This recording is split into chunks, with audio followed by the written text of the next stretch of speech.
Dear student, welcome to the next lecture of nuclei. देखिए last lecture में हमने जो है मास एनर्जी और मास डिफेक्ट पढ़ा था। मास एनर्जी मतलब मास इक्विवेलेंट ऑफ एनर्जी, जो हमने आइंस्टाइन की थ्योरी ऑफ रिलेटिविटी से पढ़ा था कि मास ही एनर्जी है, एनर्जी ही मास है। और हमने जो है एक सिंपल सा example 1 atomic mass unit, okay, 1 AMU के मास के इक्विवेलेंट कितनी एनर्जी होती है ये हमने देखा था। इसी के साथ हमने मास डिफेक्ट क्या होता है और उसके लिए ओके एग्जांपल हमने ऑक्सीजन ओके एलिमेंट का लिया था कि मास डिफेक्ट जो है हम किस तरह फाइंड करते हैं। ओके, तो ये हमने जो है लास्ट लेक्चर में पढ़ा था। ओके, अब आज हम स्टार्ट कर रहे हैं। देखो इसी के कनेक्टिविटी में एक टॉपिक है बाइंडिंग एनर्जी। कई सारी जगह पे mass defect and binding energy ऐसा टाइटल दिया हुआ रहेगा। ओके, सो ऑलरेडी लेक्चर की लेंथ काफी हो चुकी थी तो हमने वहीं पे उसको रोक दिया। सो इस वाली क्लास में हम जो है ये बाइंडिंग एनर्जी स्टार्ट कर रहे हैं। तो बाइंडिंग एनर्जी क्या है? देखिए कोई भी जो न्यूक्लियस है, ओके, इन जनरल जो न्यूक्लियस जो स्टेबल होता है, ठीक है, तो हमने यहाँ माना कि ये न्यूक्लियस है, इसके अंदर उसके कंस्टिट्यूट्स या न्यूक्लियॉन्स है। तो अगर इसको ब्रेक करना है तो हमको कुछ एक्सटर्नल एनर्जी देनी पड़ेगी और we have to supply the energy, या एनर्जी को हम सप्लाई करें। तो अब एनर्जी एक्स्ट्रा हो रही, ओके, तो हमने देखो पिछले क्लास में मास डिफेक्ट में भी ऐसे ही पढ़ा था। जब हम इसको एक्स्ट्रा एनर्जी देके इसको सेपरेट कर देते हैं या इस न्यूक्लियस को ब्रेक करके इन न्यूक्लियॉन्स को सेपरेट कर देते हैं, तो अगर हम इसका मास मेजर करते हैं इंडिविजुअल न्यूक्लियॉन्स का और उसका टोटल करते हैं तो मास थोड़ा बढ़ के आता है। तो क्यों बढ़ के आता है? तो ये हमने देखा था कि भी जो आपने एक्स्ट्रा एनर्जी दी है वो मास में कन्वर्ट हो गई थी। तो ये जो एनर्जी है एक्स्ट्रा मास के इक्विवेलेंट वाली एनर्जी, ओके, या वो एनर्जी जो आपने इस न्यूक्लियस को ब्रेक करने के लिए दी है, इसी को बोला जाता है binding energy. Okay, the energy required to break the nucleus, energy required to break the nucleus, ये सबसे simple definition. to break a nucleus into its constituents, मतलब ये इसके जो constituents है या न्यूक्लियस है इसमें इसको सेपरेट कर देना है। to break a nucleus into its constituents or nucleons, some energy has to be supplied, okay, this energy is called as binding energy। तो बहुत ही सिंपल सी डेफिनेशन। इसी तरह से एक और डेफिनेशन बनती है, इसी में से हम समझ सकते हैं, हमने पढ़ा था लास्ट क्लास में, ये जो एक्स्ट्रा एनर्जी दे रहे हैं यही तो एनर्जी मास में कन्वर्ट हो रही है। तो वो जो मास एक्स्ट्रा आ रहा है या डिफरेंस आ रहा है उसी को हमने क्या बोला था? Mass defect. तो ये जो एनर्जी इक्विवेलेंट होती है इस मास डिफेक्ट के, इसी को ही हम बाइंडिंग एनर्जी कहते हैं। ये दूसरे वर्ड्स में बोल रहे हैं या दूसरी डेफिनेशन। ओके, तो यहाँ पे एक और simple definition, energy equivalent to mass defect is called as binding energy. हमने कितनी एनर्जी सप्लाई की है? वो सेपरेट करने के बराबर की। मतलब ये सारे न्यूक्लियॉन्स एक दूसरे से बाउंडेड है, बाइंड किए हुए हैं, इनको सेपरेट कर देना है। तो इनको सेपरेट करने के लिए जो एनर्जी लग रही है वही एनर्जी हमने क्या बोला? Binding energy. या अगर हम मास के फॉर्म में पढ़ेंगे तो हमने देखा कि जब इसको हम इस तरह से कन्वर्ट करते हैं और इन सब का मास मेजर करते हैं तो थोड़ा बढ़ जाता है, और उस बढ़े हुए मास को क्या बोला हमने? Mass defect. और इसी मास डिफेक्ट के इक्विवेलेंट जो एनर्जी होगी वही होती है उसकी बाइंडिंग एनर्जी। ओके, सो दो डेफिनेशन हमने देख लिए। एक डेफिनेशन सिंपल कि कितनी एनर्जी हम दे रहे हैं उसको ब्रेक करने के लिए न्यूक्लियस को, वो बाइंडिंग एनर्जी होगी।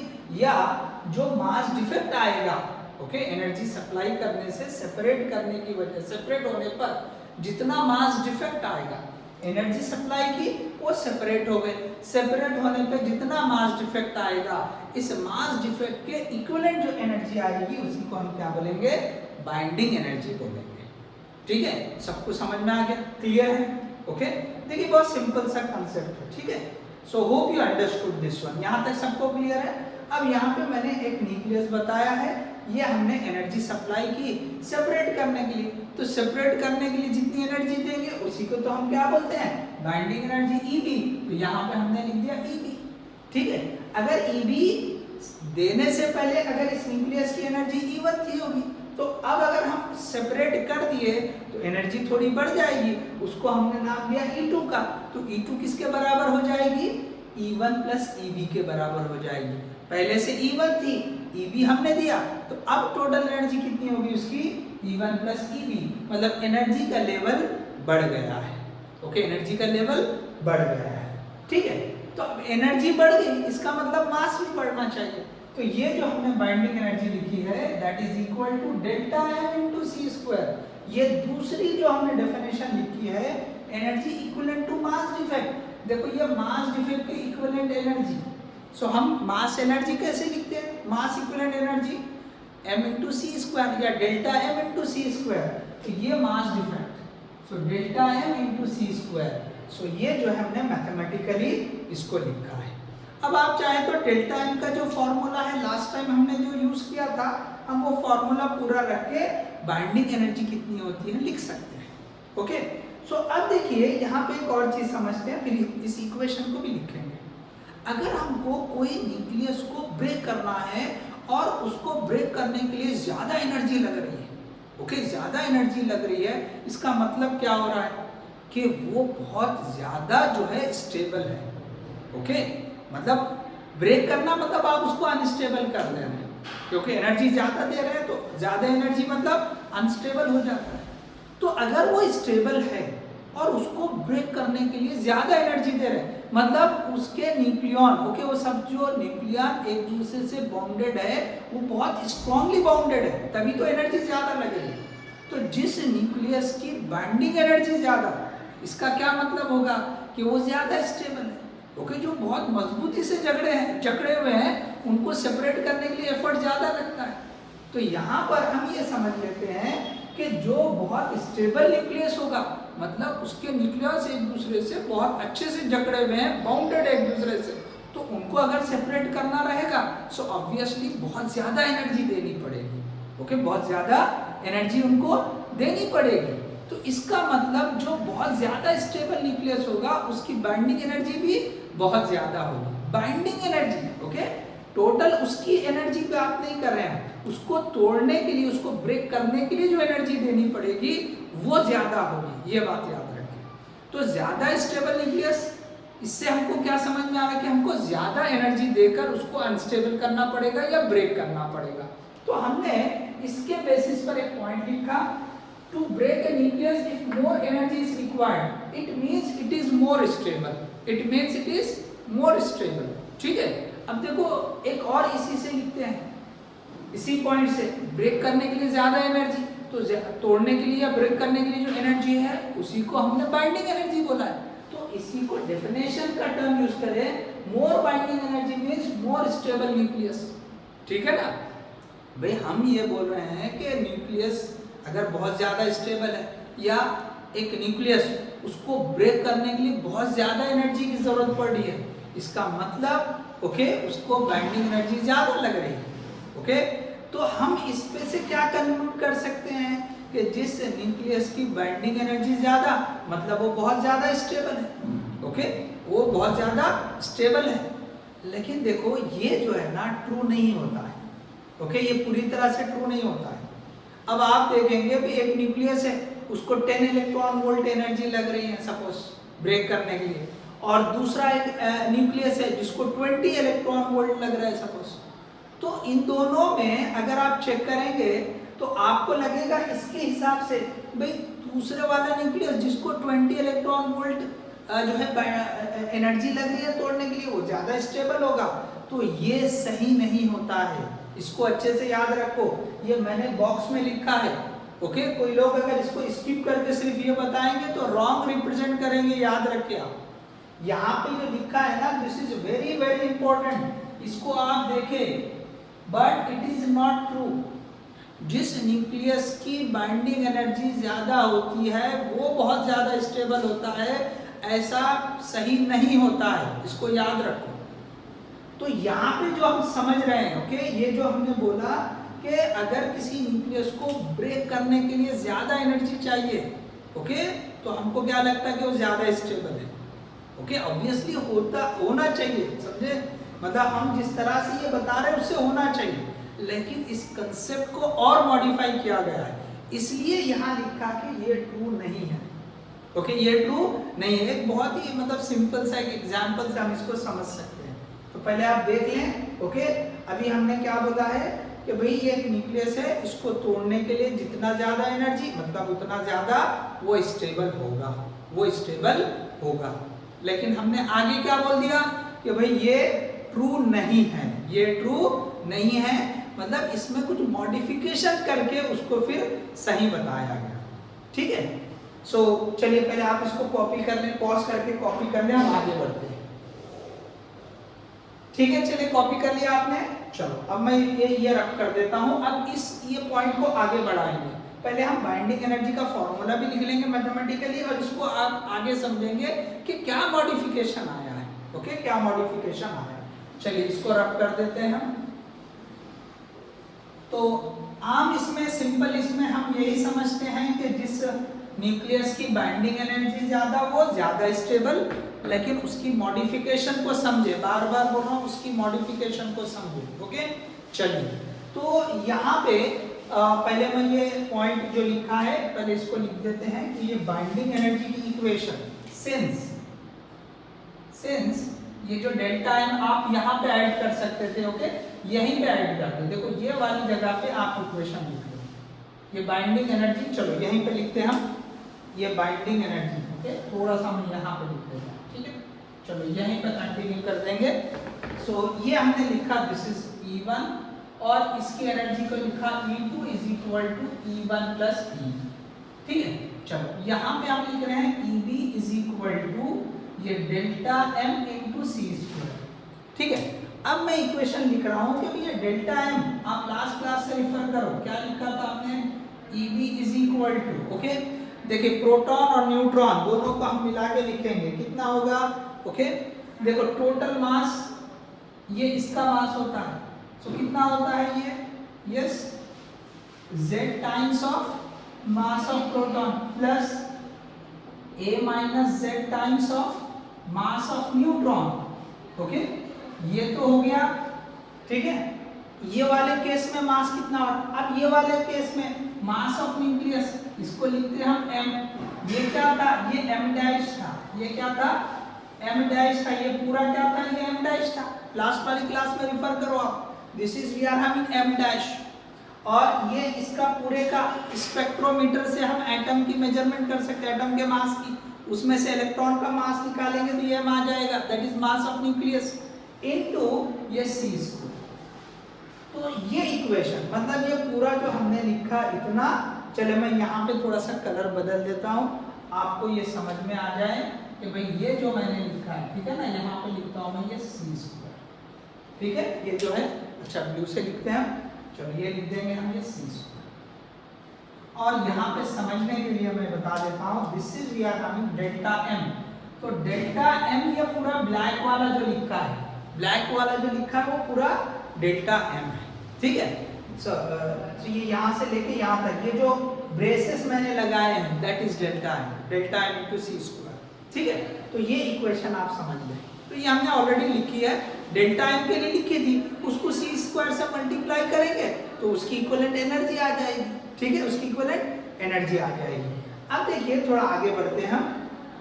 अब यहाँ पर हमने ये जो हमारा डिस्कशन चल रहा था कि भाई अगर ज्यादा बाइंडिंग एनर्जी मतलब ज्यादा स्टेबल न्यूक्लियस, ओके जैसे ये लिखा था, तो इसके हिसाब से अगर हम देखें ये ट्रू नहीं है, तो इसको मैं पहले एक स्टेटमेंट लिखता हूं यहाँ पे, ओके, कि बाइंडिंग टोटल जो बाइंडिंग एनर्जी, ओके, तो ये जो लिखा इसके हिसाब से binding energy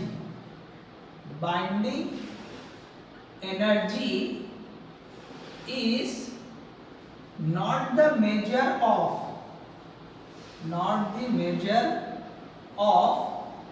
stability of nucleus। Okay, तो सबसे पहले मैंने एक स्टेटमेंट दे दिया कि भाई ये जो सही नहीं है उसके हिसाब से बोला, अगर ये सही नहीं है तो स्टेबिलिटी हम डायरेक्टली बाइंडिंग एनर्जी से डिस्कस नहीं कर सकते। ओके, मतलब ज्यादा बाइंडिंग एनर्जी ज्यादा स्टेबल है वो न्यूक्लियस, ऐसे नहीं कर सकते। तो इस हिसाब से मैंने यहाँ पे एक और चीज बता दिया। ये स्टेटमेंट बेस्ड जो क्वेश्चन बनते हैं थ्योरेटिकल कंसेप्ट उसके लिए याद रखना है। आपको ये स्टेटमेंट दे सकता है, ओके, ये स्टेटमेंट दे सकता है, ये स्टेटमेंट भी दे सकता है, समझे? तो ये वाला रॉन्ग रहेगा, ये वाला ट्रू रहेगा, समझा? इनमें से कोई एक स्टेटमेंट दे देगा और ये एक स्टेटमेंट जोड़ देगा, तो स्टेटमेंट वन इनमें से जो देगा वो रॉन्ग है, ओके, मॉडिफिकेशन है, हम आगे डिस्कस कर रहे हैं। अब यहाँ पे क्या किया कि भाई बाइंडिंग एनर्जी ये पूरे न्यूक्लियस की, ओके, ये जो है हम जो कंसीडर करते हैं इसके ऊपर स्टेबिलिटी डिपेंड नहीं करती। ये जो है बाइंडिंग एनर्जी यहाँ पे देखो मैं थोड़ा चेंज करके यहाँ पे कलर चेंज कर दी, यहाँ लिखो बाइंडिंग एनर्जी ऑफ न्यूक्लियस। ये ध्यान दो क्या लिखा हमने, nucleus is not the measure of stability. इस पूरे न्यूक्लियस की जो बाइंडिंग एनर्जी है वो स्टेबिलिटी को डिस्कस नहीं करती। और यहाँ पे हम उसी की बात कर रहे हैं, to break a nucleus if more energy is required. तो ये जो मोर एनर्जी हम जो बोर्ड एक्स्ट्रा जो दे रहे हैं, जितना ज्यादा दे रहे हैं, तो वो पूरे न्यूक्लियस को दे रहे हैं। वो किसको दे रहे हैं? पूरे न्यूक्लियस को दी जा रही है। तो वो जो है उससे हम नहीं कह सकते कि वो ज्यादा स्टेबल है, ओके। थोड़ा सा देखिए यहाँ पे हो सकता है कंफ्यूजन क्रिएट हो, मैं फिर से एक बार बोल देता हूँ। ये जो हमने पढ़ा, ओके, यहाँ एग्जाम्पल से जो समझा वो बिल्कुल मतलब ऐसा नहीं कि गलत है, मॉडिफिकेशन हुआ है, मॉडिफिकेशन हुआ। क्या बोला हमने? अगर किसी न्यूक्लियस को ब्रेक करने के लिए, ओके, अगर ज्यादा एनर्जी लग रही है इसका मतलब वो ज्यादा स्टेबल है, समझना? लेकिन ये पूरी तरह से सही नहीं होता है, ओके, उसको कुछ मॉडिफाई किया गया। तो इसलिए हम क्या बोल रहे हैं कि भाई न्यूक्लियस की जो बाइंडिंग एनर्जी है वो उसके स्टेबिलिटी को डिस्कस नहीं करती, okay. Binding energy is not the measure of stability, ये अच्छे से याद रखिए। अब देखो एक एग्जांपल दे रहा हूँ, ओके। अब इसमें क्या हो रहा है, देखो ये इसके साथ, तो फिर किस पर डिपेंड कर रही है स्टेबिलिटी? तो यहाँ पे मैं एक स्टेटमेंट जोड़ रहा हूँ, okay, this is very important sentence, okay. ये स्टेटमेंट बोले बाइंडिंग एनर्जी ऑफ न्यूक्लियस नहीं, बाइंडिंग एनर्जी, ओके, यहाँ पे थोड़ा सा ऐड कर ले, ओके, कि it is modified as, okay, it is, यहाँ पे हम जो है ना, चलो ये हाईलाइट होने के लिए मैं रेड में लिखता हूँ, इट इज मॉडिफाइड एज। किसको मॉडिफाई किया? तो ये वाले को मॉडिफाई किया हुआ है, इट इज मॉडिफाइड एज। कैसे? बाइंडिंग एनर्जी, देखो वर्ड्स वही आ रहे हैं, बहुत केयरफुली देखिए, चेंज क्या आ रहा है, बाइंडिंग एनर्जी पर न्यूक्लियन,